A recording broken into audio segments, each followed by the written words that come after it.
aura tout tenté pour ne pas y passer. Alexandre Benalla était entendu par le Sénat ce mercredi matin.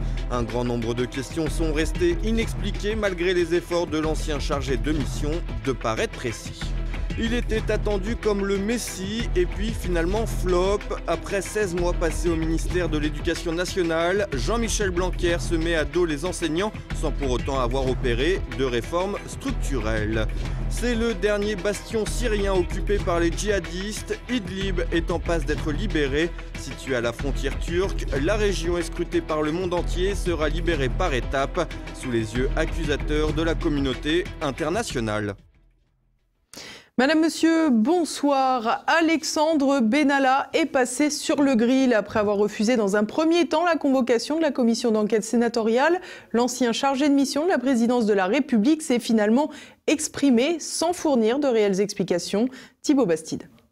C'était certainement le rendez-vous le plus attendu depuis les révélations de l'affaire. L'audition d'Alexandre Benalla s'est déroulée ce mercredi matin devant la commission d'enquête sénatoriale, alors que l'intéressé avait initialement refusé la convocation.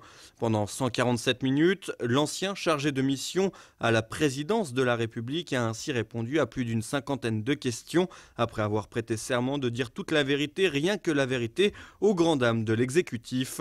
En effet, cette convocation a valu une véritable passe d'armes entre le gouvernement et les sénateurs. Emmanuel Macron accusant la Chambre haute de déroger au principe de séparation des pouvoirs en enquêtant sur la présidence de la République, alors qu'une instruction judiciaire est en cours. Stratégie de déstabilisation ou véritable crainte? Les 4 sénateurs de la République en marche ont donc décidé de ne pas prendre part à cette audition en la qualifiant de mascarade. Pourtant, elle s'est déroulée dans le calme. Alexandre Benalla a même présenté ses excuses au président de la commission Philippe Bas après l'avoir qualifié de petit marquis. J'ai un profond respect pour les sénateurs et mon propos, c'était celui d'avoir l'impression d'être instrumentalisé à des fins politiques. Il y a une chose sur laquelle je voudrais revenir. J'ai été bien élevé et j'ai un profond regret pour le propos que j'ai pu avoir à votre rencontre, Monsieur le Président. Parce que, quelles que soient les circonstances, quelle que soit la pression, on ne s'en prend pas aux hommes. Particulièrement bien préparé à l'exercice, Alexandre Benalla a livré beaucoup de détails, mais peu ont convaincu les sénateurs. Si les réponses étaient très longues et détaillées, Benalla a parfois donné le sentiment de chercher à noyer le poisson, notamment lorsqu'il a été question de son autorisation de port d'armes et de son rôle auprès d'Emmanuel Macron. Bien qu'il se présente comme directeur de la sécurité et de la sûreté de la République en marche pendant la campagne présidentielle, Alexandre Benalla a pourtant affirmé à plusieurs reprises ne pas être le garde du corps du président marcheur. Compliqué à justifier alors que de nombreuses photos le montrent pourtant présent juste devant ou derrière Emmanuel Macron, comme ont l'habitude de le faire les policiers qui assurent la protection des hautes personnalités. Préférant se qualifier de chef d'orchestre, Alexandre Benalla a donc nié toute implication sécuritaire autour du président. Et une nouvelle fois, les explications ont été particulièrement confuses lorsque son autorisation de port d'armes a été évoquée. Une autorisation accordée par la préfecture de police pour sa sécurité personnelle, a-t-il rétorqué, affirmant avoir été victime de menaces. Mais le meilleur était encore à venir concernant le fameux badge H, lui octroyant l'accès à l'Assemblée nationale et aux documents classés secret défense. Un caprice personnel pour avoir accès à la bibliothèque et à la salle de sport du Palais Bourbon. Un argumentaire qui n'a pas convaincu les sénateurs qui se sont étonnés que cette seule raison puisse expliquer la délivrance d'un tel badge. Surtout que de nouvelles révélations concernant l'entourage de l'ancien bras droit de l'Élysée, aux multiples avantages, ont éclaté. Il aurait été aperçu le 5 septembre dernier à Londres en compagnie d'un fiché S proche d'Alexandre Djouri, suspecté d'être impliqué dans des ventes d'armes en Afrique. De quoi laisser planer quelques doutes sur la véritable nature de l'ancien chargé de mission de l'Élysée. Un coup de pied dans le mammouth, c'est ce que promettait Jean-Michel Blanquer, le ministre de l'Éducation. Et 16 mois après son arrivée aux affaires, force est de constater que rien n'a changé. Au contraire, Olivier Frère-Jacques. On allait voir ce qu'on allait voir. Le ministre de l'Éducation, Jean-Michel Blanquer, allait mettre un grand coup de pied dans la fourmilière. Réjouissance à droite, crainte à gauche, notamment chez son prédécesseur Najat Vallaud-Belkacem. Et finalement, la montagne accouche d'une souris. Aujourd'hui, 20% des effectifs de l'enseignement sont des contractuels, enseignants, assistants d'éducation ou encore accompagnant de personnes handicapées, une situation qui n'inquiéterait peut-être pas outre mesure si la Cour des comptes ne pointait pas du doigt un recrutement un peu léger, souvent après un simple entretien auprès du rectorat de 40 000 en 2009 à 203 000 en 2017. Le chiffre devrait se maintenir, voire augmenter, et pour cause, la stratégie gouvernementale en matière d'éducation ne semble pas vraiment être de l'ordre de la rupture. Et pourtant, il y a urgence. La Cour des comptes dénonce des profils dont la formation est incontestablement un point défaillant et souligne le fait que l'ampleur de la croissance du nombre de contractuels va croissant avec l'absence de réformes structurelles. Faute de révolutionner l'école, Jean-Michel Blanquer va donc faire du Sarkozy. Une augmentation des heures supplémentaires, c'est donc le grand retour du « travailler plus pour gagner plus ». Une augmentation qui aura également pour but de compenser les 1800 suspensions de postes prévues en 2019.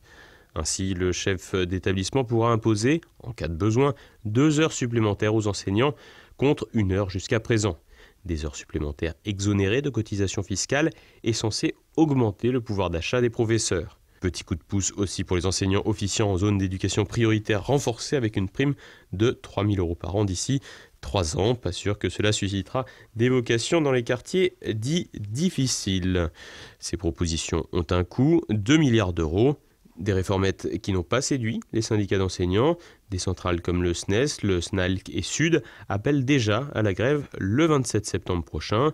Ces derniers dénoncent une gestion qui leur paraît trop proche de celle du privé, avec l'utilisation de termes comme optimisation, rationalisation ou encore autonomie, un vocabulaire cher au président start-upper mais qui est bien loin de celui des enseignants. Souvent annoncé, notamment par une certaine droite, comme étant l'homme de la situation, Jean-Michel Blanquer ne devrait pas changer grand-chose aux problèmes chroniques que connaît l'enseignement en France. 2 ans et demi après la diffusion des vidéos de l'abattoir de Mauléon dans les Pyrénées-Atlantiques, l'ex-directeur ainsi que 3 salariés ont été entendus par le tribunal correctionnel de Pau.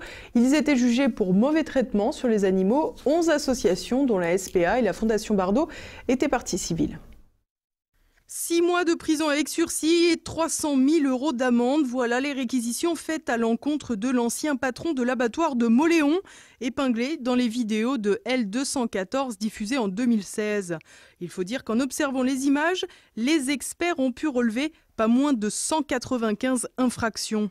Si les visites d'inspection n'ont pas relevé d'actes de cruauté, comme c'était le cas dans les abattoirs d'Alès ou du Vigan dans le Gard, puisque l'intention n'était pas de faire souffrir les animaux, certains écarts au règlement ont visiblement eu des conséquences graves. Car au-delà des images de moutons saignés en pleine conscience, comme c'est malheureusement de plus en plus fréquent partout, on apercevait aussi un agneau écartelé vivant.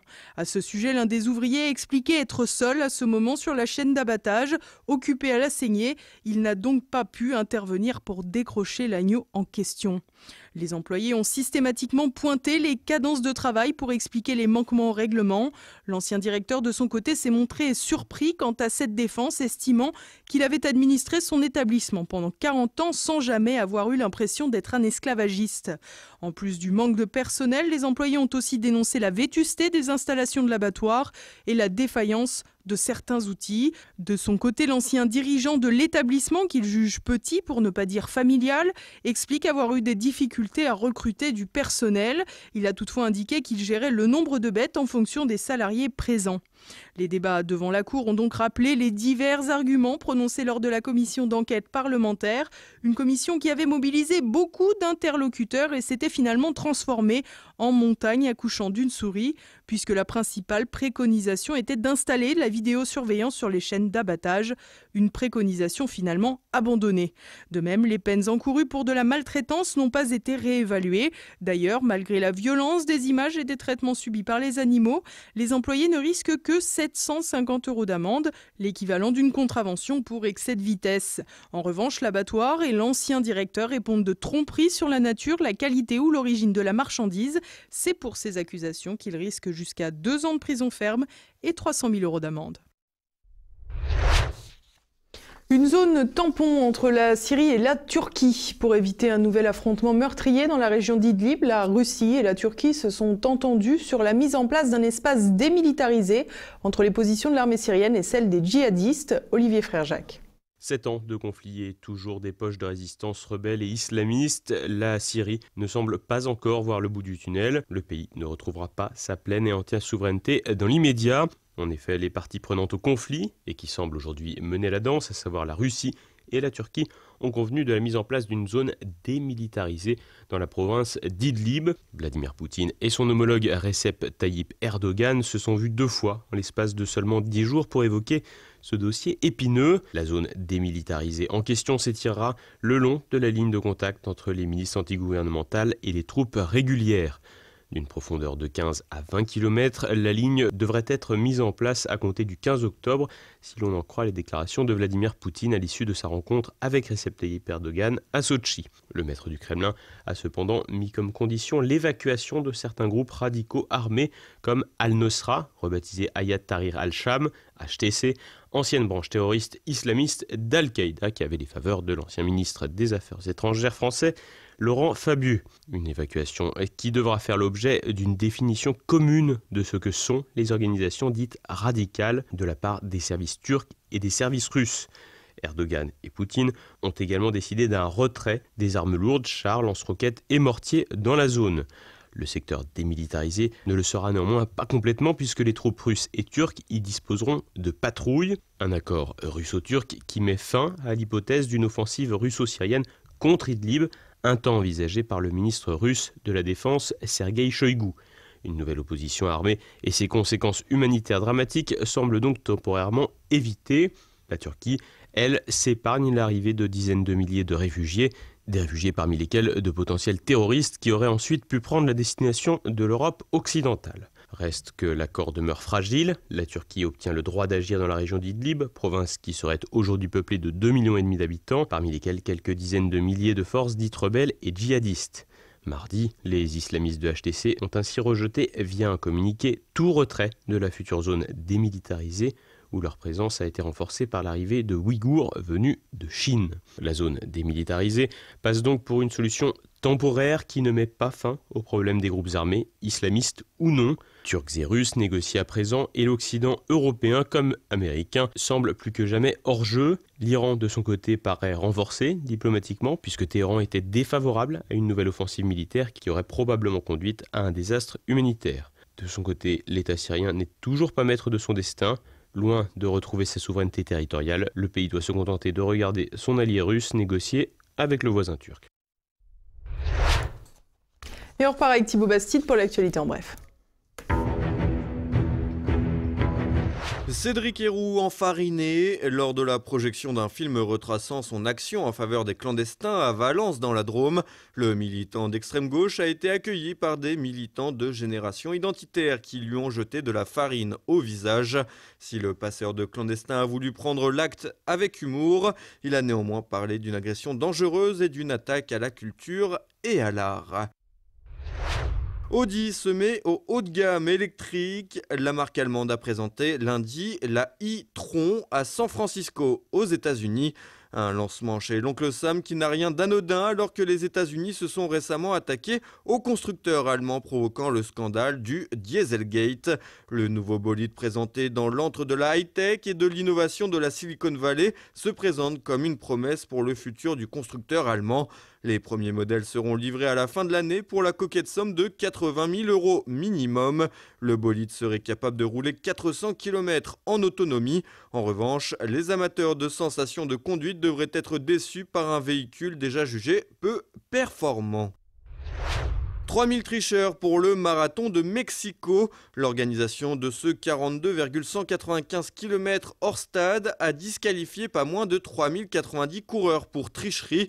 Avec 38 000 participants au départ et 2000 abandons, le nombre d'arrivées à la fin du parcours s'élevait tout de même à 32 000, ce qui fait de la compétition l'une des plus grosses en la matière, devant le marathon de Boston, mais derrière New York et Paris. En dépit d'une réputation négative pas toujours justifiée, Mexico pourrait devenir l'un des plus importants marathons du monde, grâce notamment à un parcours original avec notamment 6 étapes qui permettent aux participants d'amasser les 6 lettres de Mexico. Mentir sur les applications peut coûter très cher. Le système judiciaire italien a condamné un homme à 9 mois de prison et 9 000 € d'amende pour la publication en quelques mois seulement de 1000 fausses critiques sur le site d'offres touristiques TripAdvisor. L'individu condamné s'était spécialisé dans le faux commentaire et vendait ses services à des établissements en échange de ses avis. Une pratique qui était d'ailleurs courante de la part de TripAdvisor avant 2014 et un scandale de faux avis. Depuis, l'application mène la guerre à ses pratiques pour se racheter une virginité et rendre son service plus fiable. Ce jugement pourrait montrer la voie à une lutte accrue contre la manipulation numérique. Jean Piat est décédé mardi, quelques jours avant son 94e anniversaire. Le comédien avait notamment marqué les esprits dans le feuilleton télévisé Les Rois Maudits en 1972. Il aura également tenu plus de 400 fois le rôle de Cyrano de Bergerac. Sociétaire honorable de la comédie française, Jean Piat a aussi marqué le cinéma avec sa voix puissante en incarnant la voix de Gandalf dans Le Seigneur des Anneaux, celle de Scar dans Le Roi Lion et celle du juge Frollo dans Le Bossu de Notre-Dame. Et voilà, on arrive déjà à la fin de cette édition. Dans un instant, notre Zoom du jour, TV Liberté s'est rendu au Centre culturel de Russie à Paris où était organisé un colloque en hommage aux victimes du terrorisme islamiste. Les représentants des associations nous expliquent la stratégie et les objectifs des milieux radicaux musulmans. Nous sommes très satisfaits de cette journée d'amitié entre les peuples et qui est la démonstration avec la présence des victimes de l'association des victimes de Nice, victimes de Beslan dont nous commémorons aujourd'hui le 14e anniversaire en Russie, de Paris 13 novembre 2015, l'attentat du Bataclan ou de Nice. Nous sommes tous solidaires. La meilleure manière de lutter contre le terrorisme, c'est l'union des victimes. Et puis ce soir, vous avez également rendez-vous avec votre rendez-vous culture, Perle de culture. L'équipe cinéma vous emmène voir les films Mademoiselle de Jonquière, Les Vieux Fourneaux et Burning. Et puis tout de suite, une nouvelle chronique de la France de Campagnol avec Christian Combaz. Et à présent, c'est le moment de se quitter. Merci pour votre fidélité. À demain. Bonsoir.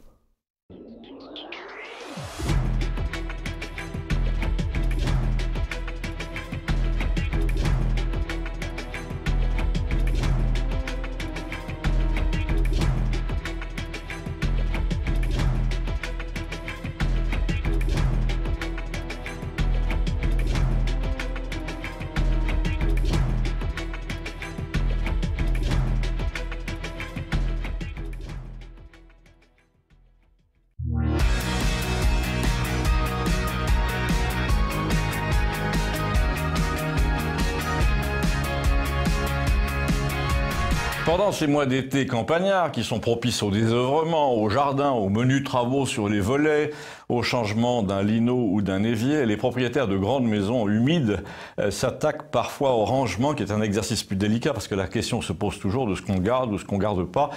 Et que la nostalgie ne tarde pas à vous saisir. Tous les objets, les livres, les revues, les photos ont une histoire et c'est d'autant plus dangereux que cette histoire n'est pas toujours la vôtre.